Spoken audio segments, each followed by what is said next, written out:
Okay, so got my calculator, got my whiteboard, going to have a look at compound interest. Okay, so compound interest is another version of growth and decay, series and sequence. It's another version of geometric progression. Let me give you an example. Say we buy a car for $20,000 and we decide we're not going to pay that car, we're not going to make any payments on that car for the next 3 years. Now we owe the bank $20,000, okay? That's what we're doing this time. And maybe the bank charges us 7.5%. Well, it's not unreasonable. It's not great, but it's not unreasonable. And they'll charge that per annum. Okay, so we use this formula called the compound interest formula, where A, the amount coming out is going to be worth P outside of 1 plus R to the N. Now, first time around, we're just going to see what happens if we calculate it just using the per annum with 3 years. So this is really plug and play maths at this point, because the amount we're going to owe in this case is going to be 20,000 outside of 1 plus, now the rate, 7.5%, 0.075, and the time periods is is 3. And I literally just plug that into my calculator. 20, come on calculator, 20,000 outside of 1.075 to the power of 3, 24845.9, and I'm around 9375. But of course, because this is money, you'd go, this person would owe, or you would owe, or I would owe, whatever, $24,845.94. Alright, so compound interest is what's going on here. But what happens if we use all the same information? So the principal borrowed is 20,000. The rate is 7.5% per annum, and it's 3 years. But instead they say, we want you to calculate it monthly. What kind of difference is that going to make? We still use our formula A equals P outside of 1 plus R to the N, except, pardon me, the R will change. We need to share that 7.5%. If it's calculated monthly, sorry, there's our 20,000. 1 plus, our rate is 7.5% per annum. We need to take that 7.5% or 0.075 and divide it, because we've got 12 different months. Each month has to have its own share of the 7.5%. But we end up with more time periods. Because it's 3 years worth of months, we have to do 3 lots of 12, or 36 time periods. So then again, I plug that into my calculator, plus 0.075 on 12 to the power of 36 equals, and this will make a difference, $25,028, and I'm just going to round up at this point and 92 cents. So nearly an extra $200 there, nearly.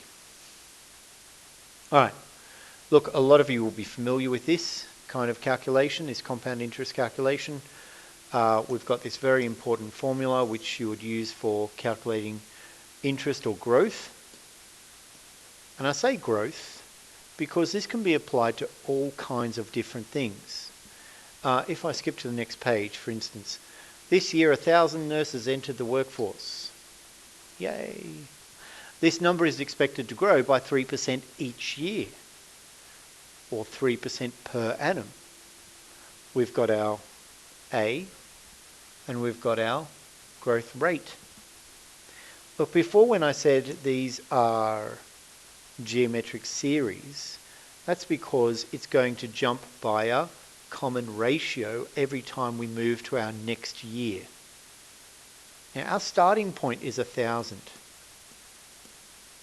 Our next number is going to be 1,000, growing by 3%. In order to make it grow by 3%, I take the 1,000 and I multiply it by 1 plus 0.03. Or I multiply 1,000 by 1.03. The reason I multiply by 1.03 is this is how much it's growing by, and this is how much I just want to get my 1,000 back with the 0.03 as well. I will get 1030. So that's what it's going to be worth. That's how many nurses are going to be this year. 1,000 nurses entered the workforce. This grew by 3% each year. This must be the next year's worth of nurses. So the year after that, I take that and multiply it by 1.03 again. This is going to be a little bit odd because 1030 multiplied by 1.03 is 1060.9. Now, of course, as far as nurses are concerned, we do not have a whole nurse. We wouldn't necessarily, we would, for this case, we would round it up to 1061. That's the reportable amount, 1061, because you can't have 0.9 of a nurse. But to work out the next year, I would multiply it by 1.03. So answer times 1.03 equals 1092.727. So 1,093 nurses. Now, you can see it is growing, and the amount to which it's growing is not the same each time. It's not the same number. That grew by 30, then it grew by 31, then it grew by 32. So the common ratio is 1.03.